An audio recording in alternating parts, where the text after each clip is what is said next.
Well, Granville House came into being about 30, 32 years ago, actually, by the fact of a load of parents who had children who were handicapped.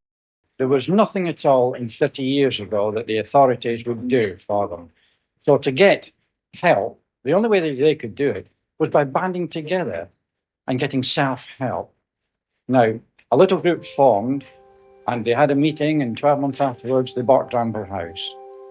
And that is how this society actually started, by a band of people getting together and helping each other because of the handicaps of their children.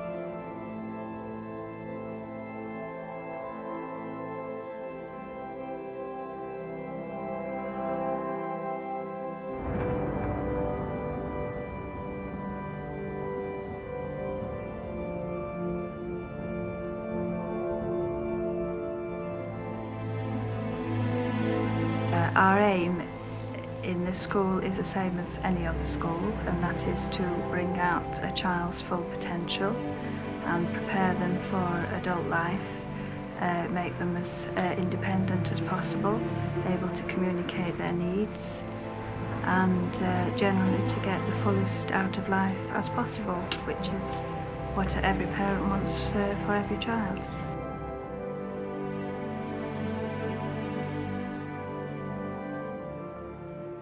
Well, it continues to influence me, as do the people I work with and the people that we support, because there's a lot of people I remember as children that first got involved with the charity who are now adults.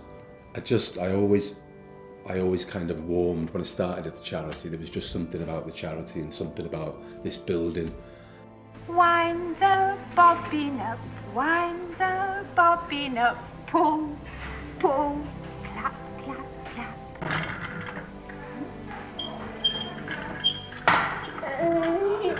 Steady, do it. The staff are marvellous with him.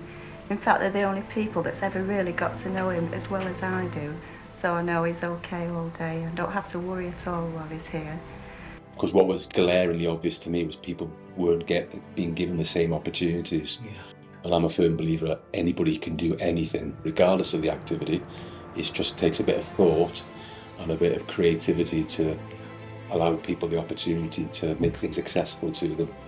So yeah, definitely I was pretty adamant around that, in terms of, just because you perhaps use a wheelchair, that doesn't mean you can't go abseiling down a cliff. You can, so.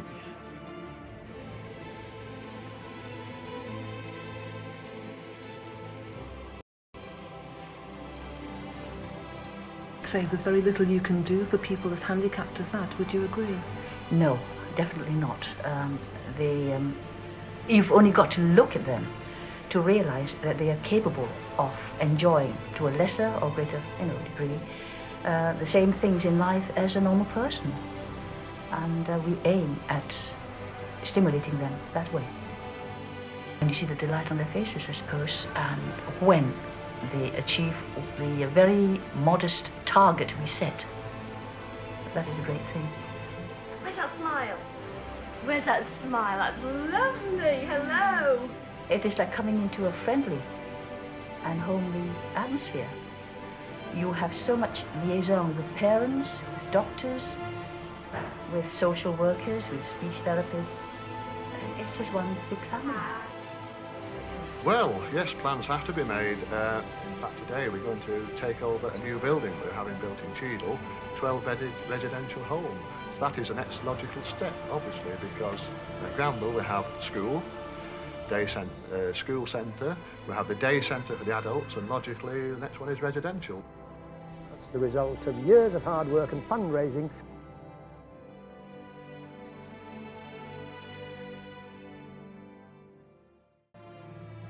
And for me, the sort of shift, the biggest shift was to see them relax a little bit and open up and talk about what they wanted to talk about. And I remember one young person, and it stayed in my mind forever.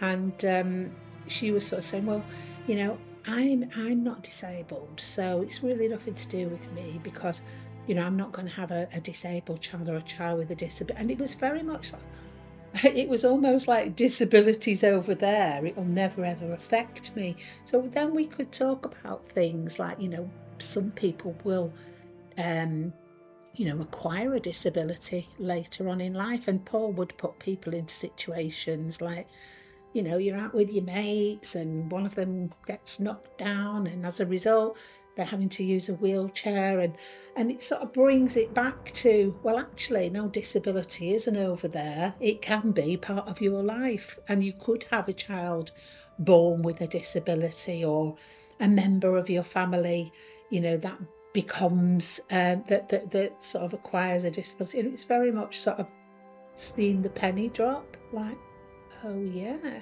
so this is, it is about what I think and what I feel and what could happen. It's not something that, yeah, it's all interesting, but it's nothing to do with me. So that was really important.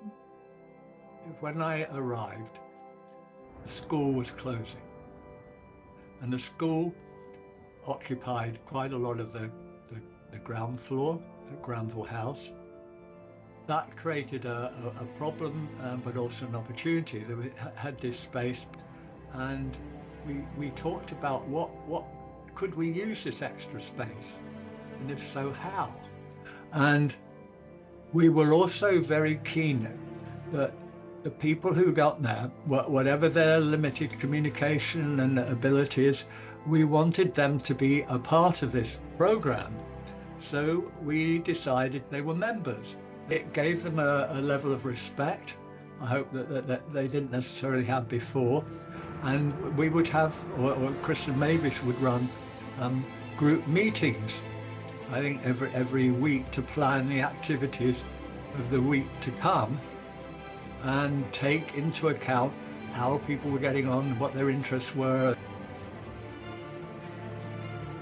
What is the best part of your day at Supportability? What the best part? The best part of your day at Supportability? The best part is everything. Everything? Like everything. Really? Yeah, really. Oh, that is fantastic. I suppose the fact that we can help them to enrich their life, that they're not vegetables, as you said at the beginning, that they're capable of achieving something no matter how small.